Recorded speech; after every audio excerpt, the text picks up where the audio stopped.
Hola, han escoltat aquesta melodia?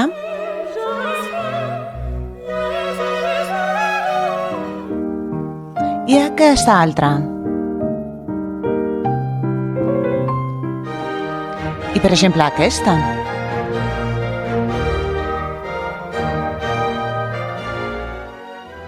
Moltes persones han escoltat aquestes melodies, però recordem qui les va compondre o com es diuen? La música pot ajudar a activar memòria, l'atenció i el reconeixement mitjançant el record i l'associació. Estem preparant una sèrie d'exercicis d'estimulació cognitiva per mantenir la ment activa d'una manera agradable i accessible. Si aquesta idea els sembla interessant, ens agradarà llegir els seus comentaris.